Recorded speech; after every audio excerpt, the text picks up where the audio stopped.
ഈ multi drug resistance അല്ലെങ്കിൽ drug resistant T B അല്ലെങ്കിൽ ആൻറ്റിബയോട്ടിക് റെസിസ്റ്റൻസ് ഒക്കെ മറ്റ് സംസ്ഥാനങ്ങളായിട്ട് അപേക്ഷിച്ച് നോക്കുമ്പോൾ കേരളത്തിൽ ഭേദമാണ്, ഏറെ സംശയമില്ല. പക്ഷെ ഇവിടെ ആൻറ്റിബയോട്ടിക് ഒരുപാട് കൺസ്യൂം ചെയ്യുന്നുണ്ട്. ഉത്തർപ്രദേശിലെ ബീഹാർ എന്ന് കഴിഞ്ഞാൽ അസുഖം വന്നിട്ട് ആൻറ്റിബയോട്ടിക് കിട്ടാതെ എത്തുന്നവരുണ്ട്. ഇവിടെ നമ്മൾ ഉപയോഗിക്കുന്നതുകൊണ്ട് ഉണ്ടാകുന്ന പ്രശ്നമാണ് ആൻറ്റിബയോട്ടിക് റെസിസ്റ്റൻസ്. അതിനകത്ത് ഇപ്പോൾ ഞാൻ അമേരിക്കയിൽ നിന്നുകൊണ്ട് ഇന്ത്യയിലെ പ്രോജക്റ്റ് നടത്തുമ്പോഴത്തേക്ക് ഞാനൊരു കമ്പാരിസൺ നോക്കുമ്പോൾ എല്ലാവരും അറിയുന്ന കാര്യമാണ്. അമേരിക്കയിൽ ഒരു വർഷം 8,000 പേർക്ക് ക്ഷയരോഗം വരുന്നു. ഇന്ത്യയിൽ ബോംബെയിൽ മാത്രം 60,000 പേർക്ക് വരുന്നു. Multi drug resistant T B ബോംബെയിൽ ഒരു കാലത്ത് ഒരു വർഷം 10,000 പേർക്ക് വരുന്നുണ്ട്. അമേരിക്കയിൽ എല്ലാ ടി ബിയും കൂടെ 8,000. അപ്പോൾ അത് നമ്മുടെ ഒരുപാട് ഇത് ഏത് രോഗവും മെഡിക്കൽ സയൻസ് മനസ്സിലാക്കുമ്പോൾ അങ്ങനെയാണ് അറിയേണ്ടത്. രോഗങ്ങളൊന്നും എല്ലാം രോഗമാണോ മനുഷ്യനും മരുന്നിനും ചേർന്നാണ്. ഒരുപാട് സാമൂഹ്യ സാഹചര്യങ്ങൾ. മഹാരാഷ്ട്രയിലെ ബോംബെയിൽ 70% പേര് സ്ലമ്മിലാണ്, ചേരികളിലാണ് ജീവിക്കുന്നത്. അപ്പോൾ അവിടെ ജീവിത സാഹചര്യങ്ങൾ മോശമാണ്. ഒരു മുറിക്കകത്ത് 10-15 പേര് ജീവിക്കും. അപ്പോൾ അവിടെ ടി ബി കൂടും. ഇന്ത്യ മോശമായിട്ട് ബോംബെ മോശമായതുകൊണ്ട്. അപ്പോൾ ഇങ്ങനത്തെ കാര്യങ്ങളുണ്ട്. അപ്പോൾ ആൻറ്റിബയോട്ടിക് റെസിസ്റ്റൻസ് ഒരു പുതിയ വിഷയമാണ്.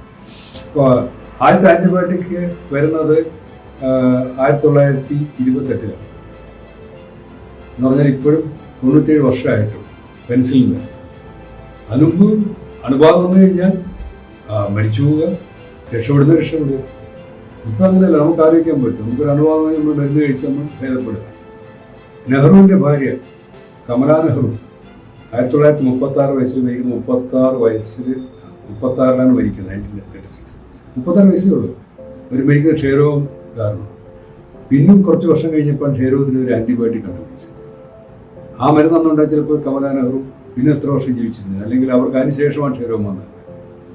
നമ്മൾ ഏറ്റവും വലിയ ശക്തനായിട്ട് കരുതിയിരുന്ന മുഹമ്മദ് അലിക്ക് പോലും ആൻറ്റിബയോട്ടിക് റെസിസ്റ്റൻസിൻ്റെ പ്രശ്നങ്ങൾ അനുഭവിച്ചിട്ടുണ്ട്. അയാൾ 75 വയസ്സിൽ ജീവിച്ചിരുന്നതിന് പലപ്പോഴും കാരണം ആൻറ്റിബയോട്ടിക് ആയിരിക്കും. മരുന്ന് കൊടുത്ത് അയാൾ രക്ഷപ്പെടണം. പക്ഷേ മരിക്കുന്ന അല്ലെങ്കിൽ അയാൾക്കുണ്ടായ രോഗങ്ങളൊന്നും ആൻറ്റിബയോട്ടിക് റെസിസ്റ്റൻസ് വളരെ സിമ്പിളാണ്. നമ്മൾ ആൻറ്റിബയോട്ടിക്കുകൾ വളരെ സത്യം പറയാൻ ദിവ്യൌഷധം എന്ന് പറയാവുന്നതാണ്. നമുക്ക് ബാക്ടീരിയ, രോഗമുണ്ടാക്കുന്ന ബാക്ടീരിയയെ നശിപ്പിക്കാനോ തളർത്താനോ പറ്റുന്നതെന്നാണ് ആൻറ്റിബയോട്ടിക്.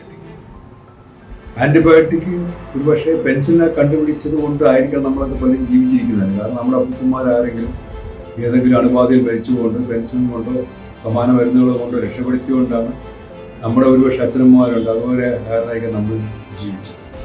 അല്ലെങ്കിൽ ഇൻഫെക്ഷൻ അണുബാധ വന്ന് മരിച്ചു എന്നൊരവസ്ഥ. ബാക്ടീരിയ കൊണ്ടുണ്ടാക്കുന്ന രോഗങ്ങളെ ഭേദപ്പെടുത്താനായിട്ട്, ചികിത്സ മാറ്റാനായിട്ട് ആൻറ്റിബയോട്ടിക്. പക്ഷേ ഈ ആൻറ്റിബയോട്ടിക് നമ്മൾ സൂക്ഷിച്ച് ഉപയോഗിക്കണം.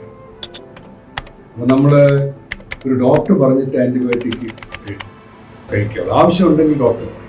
നമുക്കുണ്ടാകും നമ്മൾ ജലദോഷം എന്ന് പറഞ്ഞ വൈറൽ പനി, അതിനൊരു ആൻറ്റിബയോട്ടിക് യാതൊരു പ്രവർത്തന ശേഷി. വൈറസിനെ കൊല്ലാൻ ആൻറ്റിബയോട്ടിക് പറ്റില്ല. ബാക്ടീരിയക്ക് ഇവിടെ വൈറൽ ഫീവർ വന്നു കഴിഞ്ഞാൽ എല്ലാവരും മെഡിക്കൽ സ്റ്റോറിൽ നോക്കാം. നമ്മളെല്ലാം മാറ്റി മെഡിക്കൽ സ്റ്റോറുകാരും തന്നെ തരും. ഡോക്ടർമാരും ചിലപ്പോൾ ഇനി അയാൾക്ക് ബാക്ടീരിയൽ ഇൻഫെക്ഷൻ്റെ വരണ്ടാന്ന് ചോദിച്ചാൽ ആൻറ്റിബയോട്ടിക്. ഇപ്പോൾ ആൻറ്റിബയോട്ടിക് ഒരുപാട് നമ്മൾ അധികമായിട്ട് ഉപയോഗിക്കുന്നുണ്ട്, അനാവശ്യമായിട്ട് ഉപയോഗിക്കുന്നുണ്ട്, അനവസരത്തിൽ ഉപയോഗിക്കുന്നുണ്ട്. അപ്പോൾ അത് കാരണം എന്ത് പറ്റും, നമ്മൾ ഇപ്പോൾ നമ്മളെ ആക്രമിക്കാൻ വരുന്നൊരു ജീവി, അതിനൊരു രക്ഷമാണ്. ചിലപ്പോൾ നമ്മൾ വലിയ കമ്പെടുത്തോ അല്ലെങ്കിൽ കുന്തം കൊണ്ടൊക്കെ ആക്രമിക്കേണ്ടി വരും.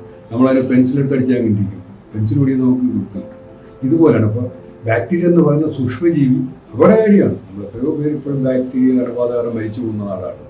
അപ്പോൾ അതിനെതിരെ പ്രയോഗിക്കുന്ന ആൻറ്റിബയോട്ടിക്കുകൾ വളരെ സൂക്ഷിച്ച് ഉപയോഗിക്കേണ്ട ആയുധമാണ്. അത് കൃത്യമായിട്ട് ഉപയോഗിക്കണം. അപ്പോൾ ഒരു ദിവസം ഒരാഴ്ച മരുന്ന് കഴിക്കാൻ ഡോക്ടർ ഒരാഴ്ച കഴിക്കണം. 3 ദിവസം ആകുമ്പോൾ അസുഖം എടുത്തു കളഞ്ഞാൽ ഈ നമ്മുടെ ശരീരത്തിലെ ബാക്ടീരിയകൾക്ക്, അണുക്കൾക്ക് ഈ മരുന്നിനെ പിന്നീട് പ്രതിരോധിക്കാൻ ശേഷിക്കും.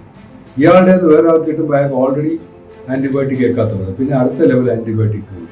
അങ്ങനെ ക്ഷയരോഗത്തിന് മാത്രം ഉപയോഗിക്കുന്ന ആൻറ്റിബയോട്ടിക്കുകൾക്ക് പോലും അതിനെതിരെ പ്രതിരോധ ശക്തി ബാക്ടീരിയ നേടിക്കഴിഞ്ഞാൽ അവസാനിക്കും. 6 മാസം മരുന്ന് കഴിച്ചാൽ ക്ഷയരോഗം ചികിത്സ മാറ്റാം. റെസിസ്റ്റൻ്റ് ആയിക്കഴിഞ്ഞാൽ നമ്മൾ മുടക്കുന്നുണ്ടോ, കൃത്യസമയത്ത് കഴിക്കാത്തതൊക്കെ സംഭവിച്ചു പോകും. പിന്നെ ചിലപ്പോൾ 1-2 വർഷമൊക്കെ കഴിക്കേണ്ട അവസ്ഥ വരുന്നുണ്ട്. അത് നമ്മുടെ ശരീരത്തെ കൂടുതൽ ബാധിക്കുന്ന ചിലപ്പോൾ മരുന്നുകൾ. ഇത്രയും ശ്രദ്ധിക്കേണ്ടത് നമ്മുടെ സ്വന്തം തീരുമാനത്തിൽ ആൻറ്റിബയോട്ടിക് വാങ്ങിച്ച് കഴിക്കുക. പലപ്പോഴും ഉണ്ട് എന്തെങ്കിലും അസുഖം അയൽവാക്കിയോ സുഹൃത്തുക്കളെന്ന് പറയുമ്പോൾ ഈ മരുന്ന് കഴിച്ചു, ഞാൻ കഴിച്ചിട്ട് ഇത് മാറി. ചിലപ്പോൾ ഇയാൾക്ക് അത് കൊടുത്ത് വേറെ കാരണത്തിനായിരിക്കാം, ഇത് മറ്റൊരു മരുന്നായിരിക്കാം. ഡോക്ടർ അളവെല്ലാം പറഞ്ഞായിരിക്കും. അപ്പോൾ നമ്മൾ സുഹൃത്തിനെ ചികിത്സിക്കാൻ പോകും. സുഹൃത്തിനെ കൊണ്ട് നമ്മളെ ചികിത്സിക്കാൻ അനുവദിക്കരുത്. ബാക്കി വന്ന മരുന്നെടുത്ത് ആർക്കും കൊടുക്കരുത്. നമ്മുടെ വീട്ടിൽ ആൻറ്റിബയോട്ടിക് മരുന്ന് അധികം മിച്ചം ഇരിക്കുകയാണെങ്കിൽ അർത്ഥം നമ്മൾ ഡോക്ടർ പറഞ്ഞാൽ കേട്ടില്ല എന്നാണ്. നമ്മൾ ആൻറ്റിബയോട്ടിക് റെസിസ്റ്റൻസ് നമ്മളുടെ സംഭാവന ചെയ്യുന്നുണ്ട്. ഇനി ഒരു ഡോക്ടർ പറഞ്ഞാൽ കൃത്യമായിട്ട് അപ്പോൾ ഒരു മരുന്ന് കഴിക്കാൻ ബുദ്ധിമുട്ടുണ്ടെങ്കിൽ ആ ഡോക്ടർ പറഞ്ഞാൽ മാറ്റിക്കും, അത് മരുന്ന്. അപ്പോൾ ഇതാണ് ശ്രദ്ധിക്കുക. പിന്നെ നമ്മൾ ഇതുമായിട്ട് ചികിത്സയായിട്ട് ബന്ധപ്പെട്ടവരാണെങ്കിൽ പോലും നമ്മുടെ ഉദ്ദേശം വെച്ച് അല്ലെങ്കിൽ ധാരണ വെച്ച് നിർത്തി ആൻറ്റിബയോട്ടിക് കൊടുത്തു കളയുന്നത് പരിശോധനയ്ക്ക്. പിന്നെ ചില അണുബാധകൾക്ക് കൾച്ചർ പരിശോധനയൊക്കെ നടത്തിയിട്ടാണ് സെൻസിറ്റീവ് പേഷ്യൻ്റൊക്കെ ചേർന്നിട്ടാണ് ആൻറ്റിബയോട്ടിക് കൊടുക്കുന്നത്. ആൻറ്റിബയോട്ടിക്കിൻ്റെ കാര്യത്തിൽ നമുക്കൊരു ഡിസിപ്ലിൻ വേണം. ഇത് പറയാൻ കാര്യം നാട്ടിലെ പല രോഗങ്ങളും ഇപ്പോൾ ചികിത്സിച്ച് മാറ്റാൻ പറ്റാത്ത അവസ്ഥയിലേക്ക് എത്തിയാണ്. 1928 അവസ്ഥയിലേക്ക് നമ്മൾ ചില രോഗങ്ങളായിട്ട് പോവുകയാണ്. വലിയ അപകടം.